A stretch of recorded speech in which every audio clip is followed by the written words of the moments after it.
ऑफिसतनी लुहोंगबा लोइरबा मतुंग पिबा जोली अनिदु पुना office अदुम लाकमिने मतम चानसो मागी मागी मथौ तौनदुना होटनरी जोली माना पाइरिबा फाइल खरदु लोइरे हाइदुना पिबादा पिसिनबा पियोंदु कवि हाइबियो मेरा दादा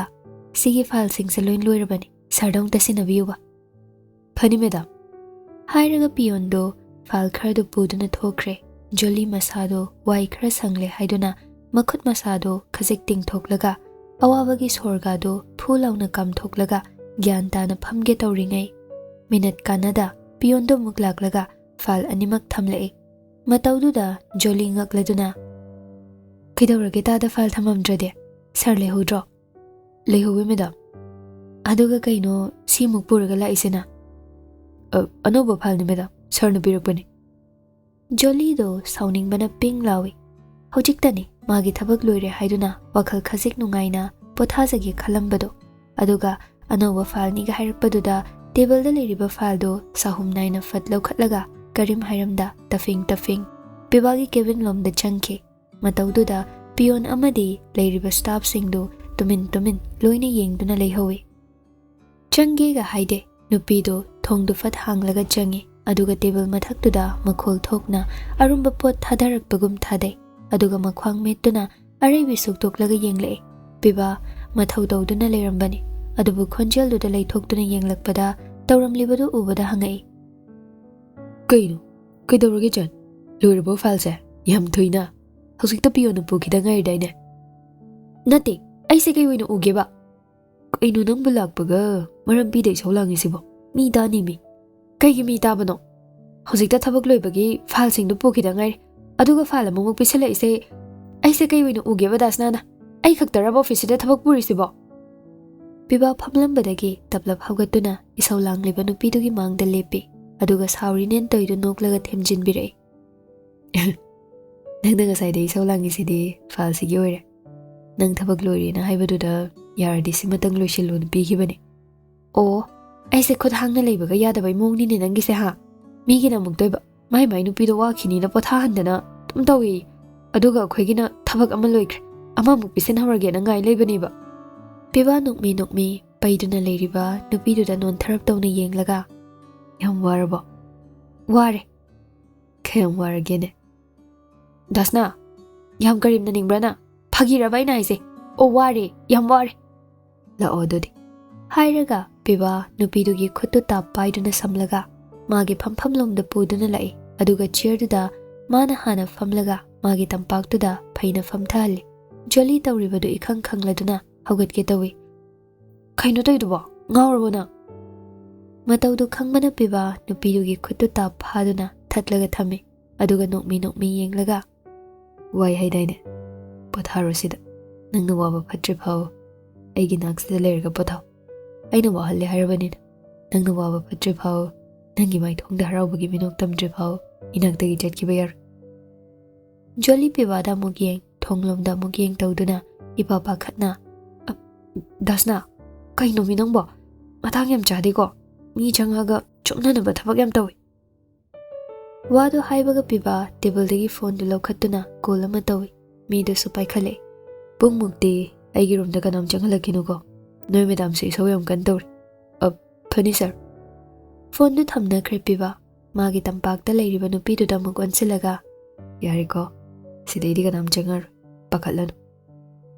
जोली पिबादे येंगलगा नुपा मागी लाइबक्ता खुदोमबिदुना तबलब इलगा हाइरई काइबयाम खंगदेना नहानवाइना उंतोइबा कासिदा अइना चंगा फाव सुक्तोक्तना हन्नगा येंगबिरकपा नते सावरिनेना अदुगा हौजिकना इकाइबगी सिंगलिगा तत्लब्रा कइनो मिमांग तुमांग नाइदना इरांग याम कलई मीबु सुम सावरा लेंगमब्राने मतमदुदा अइना सावरिदुदि इरांग खंगदबि नंगोंदा वा ngang थमोइ मसक खंगदबो ओइना उखिबदो अदुगी इरांग याम तमलिंगै मतम ओइखिबा अस यारेसे थादोमी ऑफिस मतम से लोइदोर नंग इरांग तौसिलगा अइना सावबा फनि काइदि खंजन आई थादो याद्रदिने हेना सावखिसनि पिबा पेपेट ngangliba नुपीदुगी माइथोंदा मुन्ने येंगदुना लेरंबा नुपादो मखुद येतु थांगलागा पिकतक तोबा खजाइदुदा तबना नुंगसिना नानबिरे सावरसु नुंगसी पैरसु नुंगसी हरावरसु नुंगसी ꯅꯨꯡꯁꯤꯗꯕ ꯃꯐꯝ ꯃꯆꯦꯠ ꯑꯝꯇ ꯍꯦꯛ ꯌꯥꯎꯗꯦ ꯀꯩꯒꯤꯅꯣ ꯁꯨꯛ ꯅꯨꯡꯁꯤꯍꯜꯂꯤꯁꯤꯕꯣ ꯌꯥꯔꯦ ꯍꯥꯏꯔꯒ ꯖꯣꯂꯤ ꯅꯨꯄꯥꯗꯨꯒꯤ ꯊꯕꯥꯛ ꯃꯄꯥꯗ ꯍꯥꯏꯐꯦꯠ ꯏꯜꯂꯝꯃꯒ ꯍꯧꯒꯠꯇꯨꯅ ꯊꯣꯛꯈꯤꯒꯦ ꯇꯧꯏ ꯑꯃꯨꯛ ꯂꯦꯞꯇꯨꯅ ꯌꯦꯡꯂꯝꯂꯒ ꯑꯩꯅ ꯅꯣꯛꯄꯁꯤꯗ ꯁꯥꯎꯕ ꯐꯔꯦ ꯀꯥꯏꯅ ꯈꯜꯂꯤꯗꯣ ꯑꯩ ꯁꯥꯎꯕ ꯐꯠꯇ꯭ꯔꯤꯕꯅꯤ ꯍꯥꯏꯔꯝꯂꯒ ꯅꯨꯄꯤꯗꯨ ꯄꯟꯊꯗ ꯊꯣꯛꯈꯤ ꯄꯤꯕꯥ ꯐꯝꯂꯤꯕ ꯆꯤꯌꯔꯗꯨꯗ ꯉꯥꯔꯒ ꯊꯣꯛꯈꯤꯕ ꯅꯨꯄꯤꯗꯨꯒꯤ ꯃꯥꯏꯀꯩꯗ ꯅꯣꯛꯃꯤ ꯌꯦꯡꯗꯨꯅ ꯂꯩꯍꯧꯏ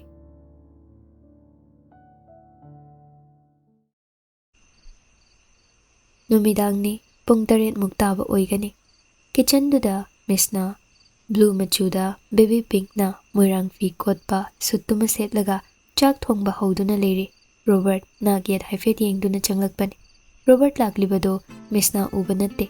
ꯔꯣꯕꯔꯠ ꯆꯪꯁꯤꯜꯂꯛꯇꯨꯅ ꯃꯤꯁꯅꯥꯒꯤ ꯇꯨꯡꯗꯒꯤ ꯈ꯭ꯋꯥꯡꯗ ꯇꯞꯅ ꯀꯣꯟꯒꯦ ꯇꯧꯕꯒ ꯃꯤꯁꯅꯥꯅ ꯃꯃꯥꯏ ꯂꯩꯊꯣꯔꯛꯄꯒ ꯃꯄꯥ ꯆꯥꯅꯈꯤꯗꯨꯅ ꯔꯣꯕꯔꯠ ꯂꯩꯔꯝꯕꯗꯨ ꯎꯕꯗ ꯈꯪꯂꯒ ꯃꯅꯤꯡ ꯍꯜꯂꯒ ꯇꯨꯒꯦ ꯇꯧꯏ ꯔꯣꯕꯔꯠ ꯄꯥꯈꯠꯅ ꯆꯪꯁꯤꯜꯂꯛꯇꯨꯅ ꯃꯤꯁꯅꯥꯒꯤ ꯈ꯭ꯋꯥꯡ ꯑꯣꯏꯔꯞ ꯀꯣꯟꯗꯨꯅ ꯉꯥꯛꯂꯛꯇꯨꯅ ꯃꯤꯁꯅꯥꯗꯨ ꯇꯨꯕꯃꯛꯇꯤ ꯇꯨꯍꯧꯗ꯭ꯔꯦ ꯑꯗꯨꯒ ꯆꯨꯝꯅ ꯂꯦꯞꯍꯜꯂꯒ ꯀꯔꯤꯅꯣ ꯅꯨꯃꯤꯠ ꯑꯗꯨꯒꯤ ꯌꯥꯝ ꯊꯩꯗꯨꯕꯣ ꯏꯁ ꯃꯥꯅ ꯍꯨꯔꯥꯜꯂꯒ ꯆꯪꯉꯛꯄꯩ ꯈꯪꯉꯒ ꯑꯩꯅ ꯃꯤꯠ ꯊꯛꯄꯒ ꯑꯃꯨꯛ ꯇꯥꯍꯜꯂꯤ ꯍꯥꯏꯔꯒ ꯅꯥꯀꯟꯗꯒꯤ ꯈꯥꯕꯩꯗꯨ ꯇꯥꯞ ꯄꯥꯏꯔꯒ ꯁꯤꯅꯤ ꯍꯦꯟꯅ ꯈꯥꯕꯩꯁꯤꯅ ꯊꯣꯝꯕꯗꯤ ꯍꯔꯤꯡ ꯅꯣꯡꯅꯥꯡ ꯑꯣꯜꯂꯒ ꯄꯥꯏꯈꯤꯅꯤ ꯔꯣꯕꯔꯠꯇꯨ ꯃꯌꯥ ꯍꯤꯒꯠꯂꯒ ꯀꯩꯅꯣ ꯁꯤꯕꯣ ꯐꯥꯒꯤꯒ ꯇꯧ ꯌꯥꯗꯦ ꯏꯁꯧ ꯂꯥꯡꯗꯣꯏꯒꯤꯗ ꯇꯧꯏ ꯀꯥꯗꯩ ꯏꯇꯣꯝ ꯁꯨꯝ ꯂꯩ ꯇꯜꯂꯦꯅ ꯅꯪ ꯊꯤꯔꯛꯑꯒ ꯅꯪꯅ ꯑꯩꯉꯣꯟꯗ ꯑꯃꯨꯛ ꯈꯪꯖꯤꯜꯂꯦ ꯀꯥꯗ ꯅꯇꯣꯝ ꯂꯩꯕ ꯀꯩꯗꯧꯒꯦ ꯑꯣ ꯚꯨꯠ ꯂꯩꯍꯧꯋꯦ ꯚꯨꯠ ꯅꯪ ꯂꯩꯇꯕꯅꯤꯅ ꯀꯤꯕ ꯑꯗꯨꯅ ꯀꯤꯕ ꯐꯅꯕ ꯑꯩꯗꯣ ꯅꯪ ꯂꯩꯕ ꯃꯐꯝ ꯊꯤꯔ ꯂꯥꯛꯏꯅꯤ ꯍꯧꯖꯤꯛꯇꯤ ꯀꯤꯕꯤꯗ꯭ꯔꯦ ꯐꯔꯦ ꯆꯠꯂꯨꯁꯤ ꯆꯥꯛ ꯑꯝꯇ ꯊꯣꯡꯒꯦ ꯅꯁꯛꯇꯨ ꯌꯦꯡꯅꯤꯡꯗꯦ ꯏꯃꯥ ꯍꯣꯏ ꯏꯆꯦ ꯍꯣꯏ ꯂꯥꯛꯑꯒꯅꯦ ꯀꯩꯅꯣꯝ ꯈꯟꯈ꯭ꯔꯅꯤ ꯆꯠꯂꯣ ꯃꯤ ꯗꯗꯥ ꯂꯥꯛꯑꯣꯏ ꯅꯪ ꯊꯣꯡꯐꯝ ꯊꯣꯛꯄꯗ ꯑꯗꯨꯝ ꯊꯣꯡꯉꯨ ꯑꯩ ꯆꯪꯕꯤꯒꯦ ꯚꯨꯠ ꯂꯥꯛꯀꯅꯤꯕ ꯀꯥꯗ ꯚꯨꯠ ꯂꯩꯍꯧꯋꯦꯕ ꯏꯃꯥ ꯍꯥꯏꯔꯦ ꯄꯥꯕꯨꯡꯒ ꯂꯩꯔꯝꯃꯅꯤ ꯏꯇꯩꯃ ꯍꯥꯏꯔꯦ ꯑꯣꯐꯤꯁ ꯆꯠꯂꯨꯕꯒꯤ ꯋꯥꯕꯒ ꯑꯗꯩ ꯇꯥꯃꯣꯒ ꯑꯗꯨꯝ ꯀꯦꯅꯔ ꯂꯩꯔꯝꯃꯅꯤ ꯍꯥꯏꯔꯒ ꯑꯉꯥꯡ ꯃꯆꯥꯅ ꯁꯥꯎꯔꯒ ꯄꯩꯕꯒꯨꯝ ꯑꯃꯨꯛ ꯍꯥꯏꯔꯛꯏ ꯃꯤꯒꯤꯅ ꯂꯨꯍꯣꯡꯕ ꯆꯍꯤ ꯐꯥꯔꯐꯥꯎ ꯃꯥꯏ ꯅꯨꯄꯥ ꯏꯅꯥꯛꯇ ꯍꯦꯟꯗꯣꯛꯇꯦ ꯁꯦꯕꯥ ꯇꯧꯗꯅ ꯀꯦꯗꯅ ꯂꯩ ꯑꯩꯈꯣꯏꯒꯤꯅ ꯂꯨꯍꯣꯡꯕꯁꯨ ꯀꯨꯏꯗ꯭ꯔꯤ ꯏꯔꯥꯡ ꯇꯧꯒꯦ ꯐꯥꯎ ꯐꯪꯗꯦ ꯏꯔꯥꯡ ꯇꯧꯕꯒ ꯇꯣꯛꯈ꯭ꯔꯣ ꯃꯅꯥꯛꯇ ꯂꯩꯕ ꯐꯥꯎ ꯍꯦꯛ ꯇꯥꯜꯂꯤ ꯏ ꯂꯥꯏꯕꯛꯁꯤꯗꯤꯕꯀꯣ ꯑꯩ ꯍꯥꯏꯁꯤꯅꯤ ꯂꯨꯍꯣꯡꯗ꯭ꯔꯤꯉꯩꯗꯅ ꯂꯨꯍꯣꯡꯁꯦ ꯑꯗꯨꯗꯤ ꯑꯩꯁꯨ ꯃꯨꯠꯀ ꯁꯥꯒꯠꯇꯅ ꯏꯀꯥꯏꯕꯒ ꯊꯥꯗꯣꯛꯑꯒ ꯄꯥꯕꯨꯡꯗ ꯍꯧꯗꯣꯛꯏꯅꯦꯕ ꯑꯗꯨꯒ ꯍꯧꯖꯤꯛꯅ ꯔꯣꯃꯥꯟꯁ ꯇꯧꯕ ꯐꯪꯗꯦ ꯑꯣ ꯄꯥꯕꯨꯡ ꯅꯆꯥ ꯂꯥꯟꯖꯔꯦ ꯑꯩꯕꯨ ꯍꯥꯟꯅꯩ ꯃꯐꯝꯗ ꯑꯃꯨꯛ ꯊꯝꯕꯤꯔꯣ ꯍꯥꯏꯔꯒ ꯇꯧꯁꯤꯟꯅꯗꯨꯅ ꯀꯞꯂꯛꯏ ꯃꯇꯧꯗꯨꯗ ꯃꯤꯁꯅꯥ ꯄꯥꯈꯠꯂꯗꯨꯅ ꯅꯥꯛ ꯌꯦꯠ ꯀꯣꯏꯌꯦꯡ ꯌꯦꯡꯉꯤ ꯀꯅꯥ ꯇꯥꯈꯤꯕ ꯇꯥꯔꯦ ꯍꯥꯏꯅ ꯆꯪꯁꯤꯜꯂꯒ ꯔꯣꯕꯔꯠꯀꯤ ꯃꯆꯤꯟꯗꯨ ꯁꯠ ꯃꯦꯜꯂꯤ ꯑꯗꯨꯒ ꯈꯨꯠꯇꯨꯝꯗꯨꯅ ꯃꯀꯣꯛꯇꯨꯗ ꯇꯞꯅ ꯁꯨꯕꯣꯏ ꯏꯟꯕꯣꯏ ꯇꯧꯔꯒ ꯀꯩꯅꯣ ꯗꯗꯥ ꯅꯪꯕꯣ ꯏꯃꯥ ꯍꯣꯏ ꯇꯥꯈꯤꯅꯤ ꯍꯥꯏꯔꯒ ꯀꯞꯈꯠꯂꯛꯏꯗꯨꯕꯣ ꯑꯁ ꯑꯩꯗꯤꯕꯀꯣ ꯑꯩ ꯍꯥꯏꯁꯤꯅꯤ ꯔꯣꯕꯔꯠ ꯃꯆꯤꯟ ꯈꯨꯝꯂꯤꯕꯗꯣ ꯅꯝꯗꯅ ꯂꯧꯊꯣꯛꯑꯒ ꯑꯃꯨꯛꯁꯨ ꯍꯤꯛ ꯆꯤꯡꯈꯠꯂꯒ ꯀꯞꯁꯤꯟꯅꯗꯨꯅ ꯍꯥꯏꯔꯛꯏ ꯅꯪꯅ ꯁꯨꯃꯥꯏ ꯑꯩꯕꯨ ꯑꯠꯄꯤꯗꯧ ꯑꯣꯏꯔꯗꯤ ꯑꯩ ꯍꯥꯟꯅꯩ ꯃꯐꯝꯗ ꯂꯩꯖꯔꯒꯦ ꯊꯥꯗꯣꯛ ꯑꯩꯒꯤ ꯆꯤꯟꯃꯦꯜꯁꯦ ꯊꯥꯗꯣꯛ ꯄꯥꯕꯨꯡ ꯏꯃꯥ ꯍꯥꯏꯔꯒ ꯔꯣꯕꯔꯠꯇꯨ ꯇꯧꯁꯤꯟꯅꯔꯛꯏ ꯃꯤꯁꯅ ꯑꯃꯨꯛꯁꯨ ꯄꯥꯈꯠꯅ ꯃꯆꯤꯟꯗꯨ ꯃꯦꯜꯂꯤ ꯑꯗꯨꯒ ꯃꯦꯟꯅ ꯃꯤꯁꯅ ꯔꯣꯕꯔꯠꯀꯤ ꯃꯃꯥꯏ ꯃꯄꯥ ꯅꯛꯅ ꯆꯪꯁꯤꯜꯂꯒ ꯇꯞꯅ ꯍꯥꯏꯔꯛꯏ ꯌꯥꯔꯦꯕ ꯇꯣꯛꯑꯣ ꯃꯤ ꯑꯩ ꯗꯗꯥꯅ ꯍꯥꯏꯕꯗꯣ ꯂꯣꯏꯅ ꯌꯥꯔꯒꯦꯕ ꯇꯣꯛꯑꯣꯕ ꯑꯁ ꯏꯃꯥ ꯍꯣꯏ ꯊꯣꯛꯂꯛꯄ ꯇꯥꯔꯦ ꯃꯤ ꯗꯗꯥ ꯅꯪꯕꯨ ꯇꯣꯛꯑꯣ ꯃꯤ ꯑꯩꯅ ꯐꯨꯕꯒ ꯑꯃꯨꯛ ꯃꯥꯟꯈ꯭ꯔꯅꯤꯕ ꯑꯩ ꯈꯨꯠ ꯊꯥꯗꯣꯛꯑꯒꯦ ꯃꯈꯥ ꯇꯥꯅ ꯍꯦꯛ ꯀꯞꯄꯛꯑꯕ ꯇꯣꯛꯑꯦ ꯗꯗꯥꯅ ꯍꯥꯏꯕ ꯑꯝꯇ ꯌꯥꯗ꯭ꯔꯦ ꯔꯣꯕꯔꯠ ꯃꯤꯁꯅꯥꯗ ꯌꯦꯡꯂꯒ ꯃꯀꯣꯛ ꯅꯣꯝꯂꯛꯏ ꯍꯣꯏ ꯂꯥꯎꯔꯔꯣꯏ ꯍꯥꯏꯕꯒꯨꯝ ꯃꯤꯁꯅ ꯔꯣꯕꯔꯠꯀꯤ ꯃꯆꯤꯟ ꯃꯦꯜꯂꯝꯕ ꯈꯨꯠꯇꯣ ꯂꯧꯊꯣꯛꯏ ꯑꯗꯨꯒ ꯁꯣꯅꯨ ꯆꯨꯕ꯭ꯔꯥ ꯈꯪꯗꯦꯕ ꯍꯥꯏꯔꯒ ꯊꯣꯡꯂꯤꯕ ꯆꯥꯛꯇꯣ ꯑꯃꯨꯛ ꯃꯥꯏ ꯑꯣꯟꯁꯤꯟꯒꯦ ꯇꯧꯕꯒ ꯔꯣꯕꯔꯠꯅ ꯆꯠꯈꯤꯅꯨ ꯍꯥꯏꯕꯒꯨꯝ ꯈꯨꯗꯥꯡ ꯇꯥꯞ ꯐꯥꯔꯛꯏ ꯃꯤꯁꯅ ꯈꯪꯂꯦꯞ ꯂꯦꯞꯄꯤ ꯑꯗꯨꯒ ꯇꯞꯅ ꯌꯦꯡꯊꯣꯔꯛꯏ ꯔꯣꯕꯔꯠ ꯃꯤꯁꯅꯥꯒꯤ ꯅꯥꯛꯇ ꯆꯪꯁꯤꯟꯗꯨꯅ ꯃꯃꯤꯠ ꯀꯨꯞꯇ ꯌꯦꯡꯉꯛꯏ ꯑꯩꯅ ꯍꯥꯏꯕ ꯂꯣꯏꯅ ꯌꯥꯒꯦ ꯍꯥꯏꯕ ꯅꯠꯇ꯭ꯔꯣ ꯉꯁꯥꯏ ꯃꯈꯩ ꯁꯧ ꯂꯥꯎꯔꯒ ꯑꯉꯥꯡ ꯃꯆꯥ ꯋꯥꯔꯛꯄꯒꯨꯝ ꯇꯧꯔꯝꯕ ꯃꯤꯁꯅꯥꯗꯣ ꯔꯣꯕꯔꯠꯅ ꯇꯧꯔꯛꯂꯤꯕ ꯃꯇꯧꯗꯨꯗ ꯈꯣꯟꯖꯦꯜ ꯊꯣꯛꯅ ꯋꯥ ꯍꯥꯏꯕꯒ ꯉꯝꯈꯤꯗ꯭ꯔꯦ ꯔꯣꯕꯔꯠꯇꯁꯨ ꯌꯦꯡꯗ ꯅꯣꯟꯊꯔꯞ ꯇꯧꯅ ꯀꯩꯒꯤꯅꯣ ꯂꯨꯛꯊꯈ꯭ꯔꯤꯗꯤ ꯑꯩꯉꯣꯟꯗ ꯌꯦꯡꯉꯨ ꯍꯥꯏꯔꯒ ꯔꯣꯕꯔꯠ ꯃꯤꯁꯅꯥꯒꯤ ꯈꯗꯥꯡꯗꯨ ꯄꯥꯏꯔꯒ ꯇꯞꯂꯞ ꯊꯥꯡꯒꯠꯄꯤꯔꯛꯏ ꯑꯗꯨꯒ ꯅꯥꯔꯨ ꯃꯌꯥꯗ ꯇꯥꯔꯤꯕ ꯃꯤꯁꯅꯥꯒꯤ ꯁꯝ ꯈꯔꯗꯨ ꯇꯞꯅ ꯍꯥꯏꯒꯠꯀꯦ ꯇꯧꯕꯒ ꯂꯥꯞꯇꯛꯅ ꯊꯣꯡꯖꯤꯜꯗꯒꯤ ꯖꯣꯂꯤꯅ ꯃꯤꯁꯅꯥ ꯅꯪ ꯀꯩ ꯏꯟꯖꯥꯡ ꯊꯣꯡꯈ꯭ꯔꯒꯦ ꯔꯣꯕꯔꯠ ꯃꯤꯁꯅꯥ ꯑꯅꯤꯗꯨ ꯐꯠ ꯈꯪꯅꯩ ꯂꯩꯅꯔꯝꯕ ꯄꯣꯁꯇꯨꯗ ꯖꯣꯂꯤꯁꯨ ꯐꯠ ꯂꯦꯞꯂꯒ ꯃꯃꯩ ꯂꯩꯊꯣꯛꯏ꯫ "ꯏꯍꯦ, ꯑꯩꯗꯤ ꯈꯪꯍꯧꯗ꯭ꯔꯦ"꯫ ꯂꯩꯔꯝꯂꯤꯕ ꯅꯨꯄꯥ ꯅꯨꯄꯤ ꯑꯅꯤꯗꯨ ꯖꯣꯂꯤꯅꯒ ꯑꯗꯨꯝꯅ ꯍꯥꯏꯔꯛꯄꯗꯨꯗ ꯀꯔꯣꯝ ꯆꯠꯅꯤ ꯈꯪꯅꯗ ꯀꯣꯏꯂꯩ ꯂꯩꯊꯣꯛꯂꯒ ꯀꯣꯏꯆꯦꯟ ꯆꯦꯟꯅꯕ ꯍꯣꯠꯅꯔꯤꯉꯩ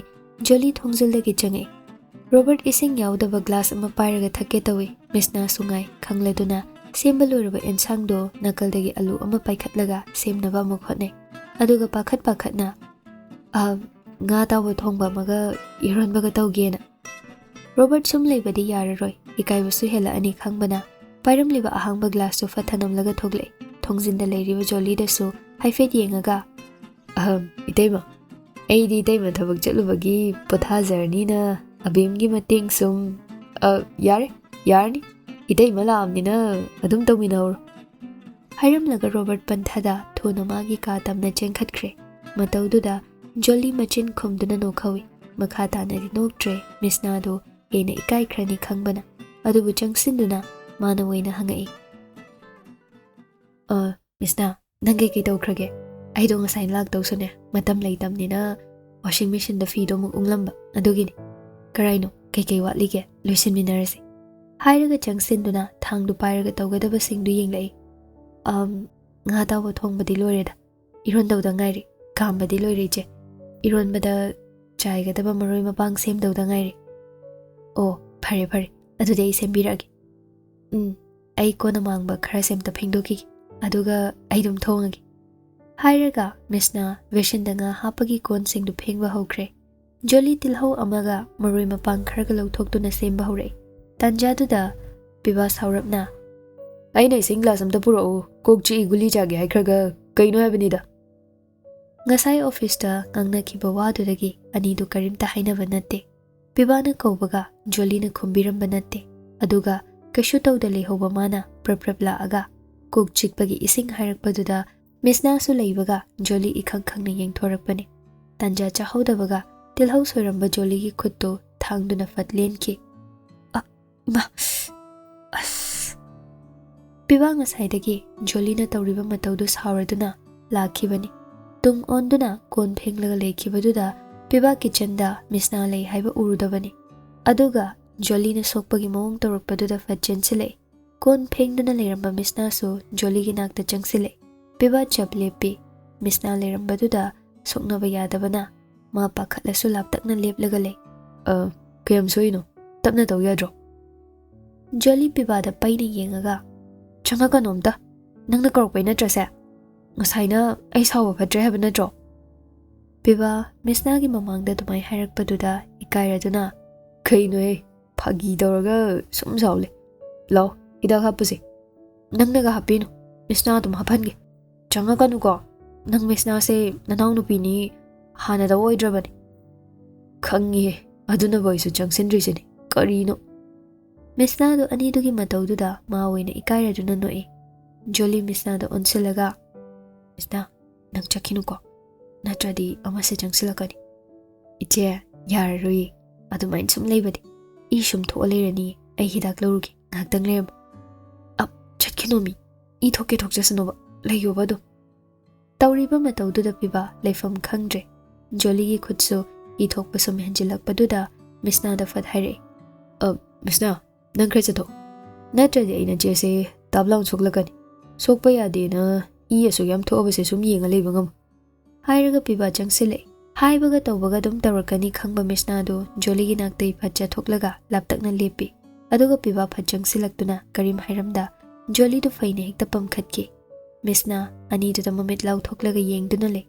ꯖꯣꯂꯤ ꯏꯀꯥꯏꯔꯗꯨꯅ ꯄꯤꯕꯥꯗ ꯑꯃꯨꯛ ꯌꯦꯡ, ꯃꯤꯁꯅꯥꯗ ꯑꯃꯨꯛ ꯌꯦꯡ꯫ "ꯀꯩꯅꯣ ꯇꯧꯏꯁꯤꯕꯣ? ꯊꯥꯗꯣꯛꯑꯁꯦ, ꯑꯩ ꯑꯗꯨꯝ ꯈꯣꯡꯅ ꯆꯠꯆꯒꯦ. ꯊꯝꯃꯨ ꯍꯥꯏꯕꯅꯦ ꯗꯥꯁꯅꯥ". ꯄꯤꯕꯥ ꯍꯥꯏꯔꯤꯕꯗꯨ ꯇꯥꯗꯦ꯫ ꯑꯗꯨꯒꯤ ꯃꯍꯨꯠ ꯃꯤꯁꯅꯥꯗ ꯑꯣꯟꯁꯤꯜꯂꯒ "ꯃꯤꯁꯅꯥ, ꯁꯥꯎ ꯌꯥꯗꯦ. ꯅꯆꯦꯁꯦ ꯉꯁꯤꯗꯤ ꯏꯁꯧ ꯂꯥꯡꯕꯗ ꯃꯈꯨꯠꯁꯨ ꯁꯣꯛꯈ꯭ꯔꯦ. ꯋꯥꯔꯁꯨ ꯋꯥꯅ ꯆꯥꯛꯇꯣ ꯅꯪ ꯈꯔ ꯂꯣꯏꯁꯤꯜꯂꯣꯀꯣ", ꯍꯥꯏꯔꯝꯂꯒ ꯅꯣꯛꯐꯦꯠ ꯇꯧꯔꯝꯂꯒ ꯖꯣꯂꯤ ꯄꯨꯗꯨꯅ ꯊꯣꯛꯈ꯭ꯔꯦ꯫ ꯃꯤꯁꯅꯥ ꯀꯔꯤ ꯃꯇꯧꯅꯣ ꯍꯥꯏꯗꯨꯅ ꯃꯃꯤꯠ ꯃꯅꯥ ꯊꯛꯀꯠꯅ ꯂꯦꯞꯇꯨꯅ ꯌꯦꯡꯗꯨꯅ ꯂꯩꯍꯧꯏ꯫ ꯄꯟꯊꯗꯦ꯫ ꯃꯥꯁꯨ ꯁꯠ ꯏꯔꯣꯜꯂꯝꯂꯒ ꯂꯨꯈꯣꯏꯒ ꯑꯌꯤꯡꯕꯤꯒꯒꯤ ꯆꯥꯛ ꯅꯤꯡꯊꯤꯅ ꯊꯤꯕꯤꯔꯝꯗꯨꯅ ꯂꯨꯈꯣꯏꯒ ꯑꯌꯤꯡꯕꯤꯒꯗꯨ ꯍꯥꯟꯅ ꯆꯥꯅꯕ ꯍꯥꯏꯗꯨꯅ ꯀꯧꯔꯒ ꯄꯤꯖꯔꯗꯨꯅ ꯑꯋꯥꯠ ꯑꯄꯥ ꯌꯦꯡꯉꯒ ꯂꯩꯔꯝꯕꯅꯤ꯫ ꯂꯨꯈꯣꯏ ꯍꯥꯟꯅ ꯆꯥꯛ ꯇꯣꯛꯂꯗꯨꯅ ꯍꯧꯒꯠꯈ꯭ꯔꯕꯗ ꯑꯌꯤꯡꯕꯤ ꯆꯥꯛ ꯆꯥꯕꯗꯣ ꯃꯁꯥꯒꯤ ꯈꯔ ꯇꯞꯆꯩ꯫ Aduna Missna ayingbigi awat apa hangbiramlaga yare hairakpaduda prap magi kada kare aduga Karim haida phamungda fatfam thare. Robert na chak thiramabo char sidana. As ayam chaida. Kaino kaidawrage mo. Chak thongni na itay maga lehuraga paira jangai dubo. Kaidawrage nati itay maga phunare iraba kana ngamkhrage. Missna Robert masa pumbale shilaga o mina ngamkhre mina migidine itay na support banina pammaga thanga pukre. Aigidi no pane na leirise kanaba nate ai phau thangbini khangde irang tawdani khangba ayam chaida ai kai noise asingbro tamu nei te ma thanga pukri raisa hoi adusu nangi mangmaktada o hoi ho thangre midi Robert chu phok hogalai aduga Missna gi khudang ta paiduna chinglaga kagi thongdu sat hangi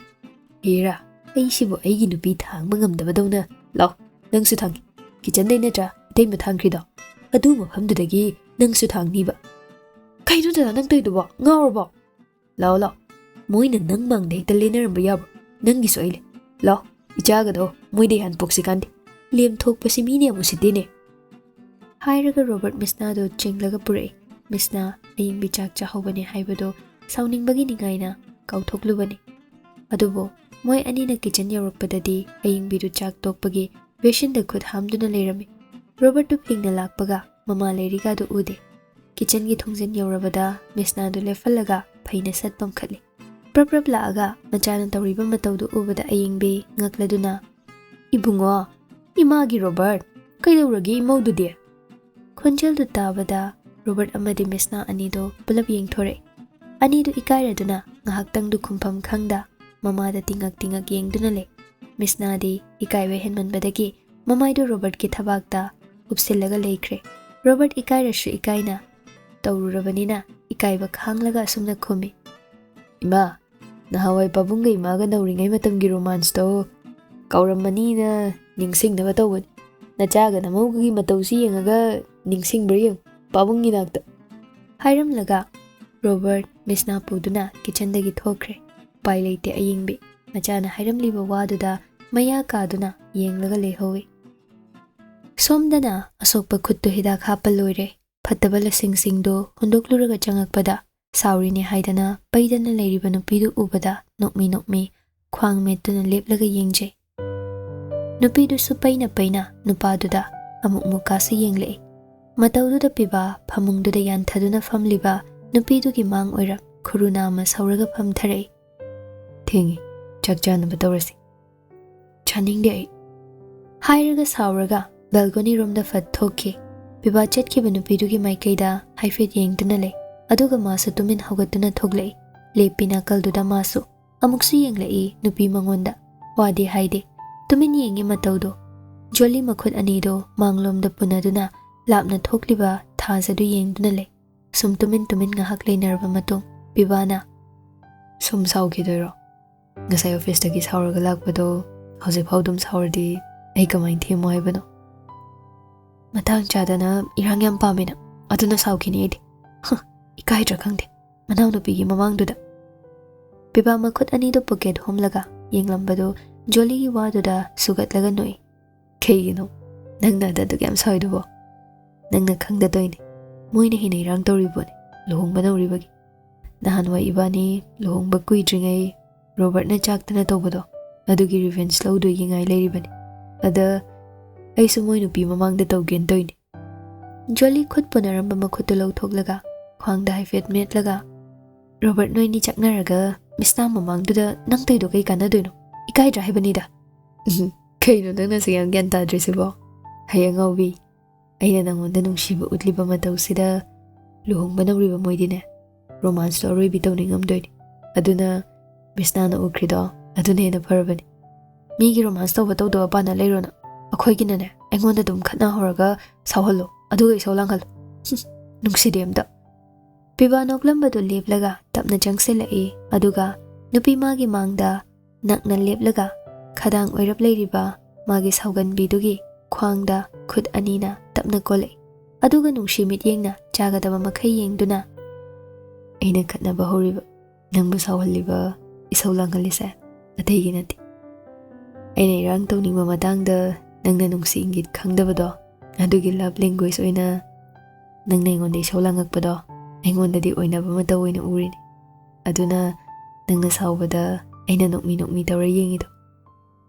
isau langline haina suktoklaga leramba joli maithongdu ikaibagi maithongna motseladuna piktak toba makhutuna nupa magi chongliba mihol mapaduda khutum tasen phathare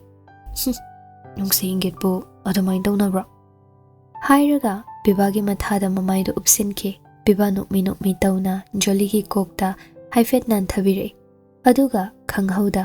PIBA nupidugi khwangda koliba khutu thadoaga karim hairamda phatpam khattuna imunglomda changle PIBA jolibu tapna phamungda famhalai masu nakna adum phamlaga hanglai ija nupa pambro ija nupi pambro aidi ija thobi oina pam